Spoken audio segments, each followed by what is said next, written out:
this is Dr. Sonya, and I'm going to talk a bit about something that I really do say to people quite often, which is you are the most powerful person in healing yourself.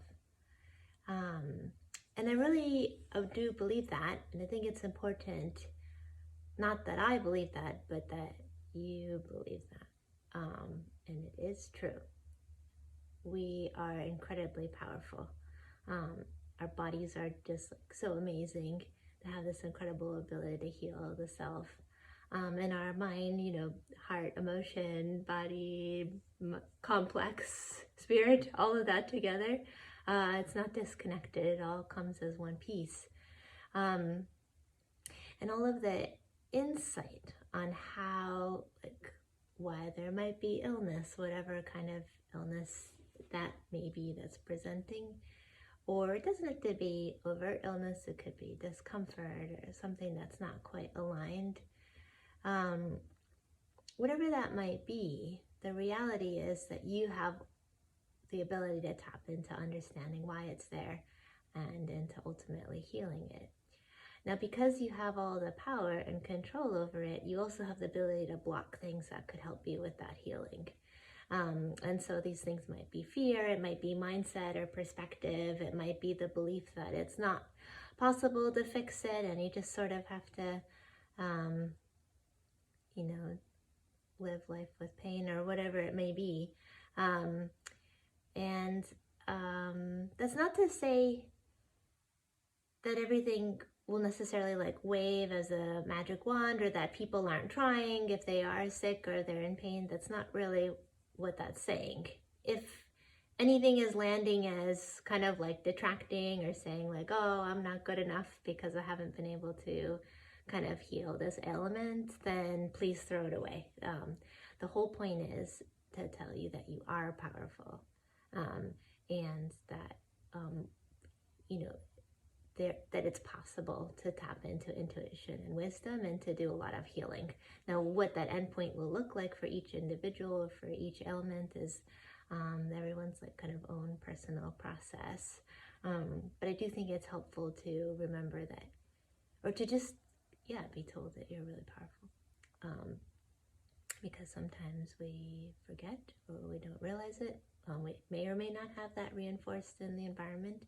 I think it's becoming more and more popular. So maybe you want something a little bit more practical. I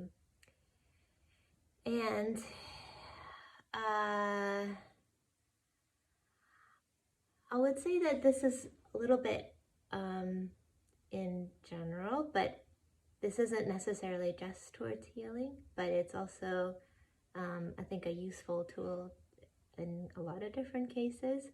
But if you feel stuck and you feel like there's something that you want to accomplish, but you can't quite get to the other side, and this is also in kind of healing the self or kind of understanding or problem solving around an ailment,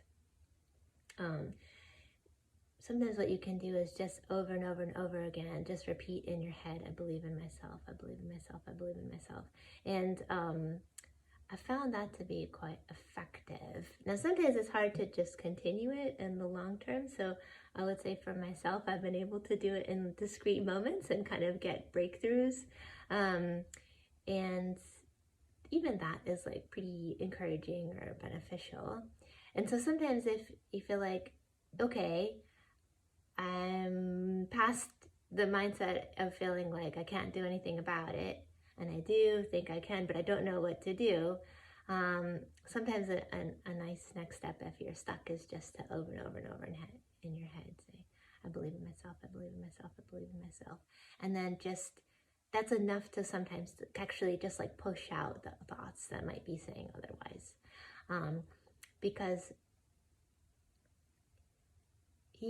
whether or not, sometimes it's enough to just the other thoughts try to creep in, no, this is something you'll have your whole life. No, there's a, very good reason or explanation why this is the case and why it can't ever change. And, all of those thoughts, if you just say, I believe in myself, I believe in myself over and over and over again in your head, it tends to like, those thoughts try to like creep in, and then they get like pushed out with this, I believe in myself, I believe in myself.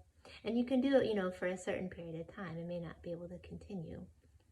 But it's an interesting experiment to at least try. Sometimes if it's like repeated over and over and over enough times, concentrated for, you know, a short period of time, you can kind of like push something out of the way and maybe create space for something else to come in, an intuition, an answer, some kind of like something else. And so I hope that's not too vague, and I hope it's useful. But I do find it to be effective, even if it's something that's focused on in a short time. And that sounds, you know, maybe some people might hear this and say like, no, that's not possible, or, you know, just like, I don't know, it's Pollyanna-ish, or, you know, it's not like rooted in reality. But it's also really, really easy to try. You know, it doesn't like hurt, you know, pick something that you want to do that you find difficult, and, you know, that you're having trouble with a solution around, and just say, I believe in myself, like focusing on it for a minute, and I don't know, let's see what happens. Maybe nothing happens, but it certainly doesn't hurt, and it might be kind of interesting or impressive to see what happens. Okay, I hope that's useful. Thanks. This is Dr. Sonia. See you another time.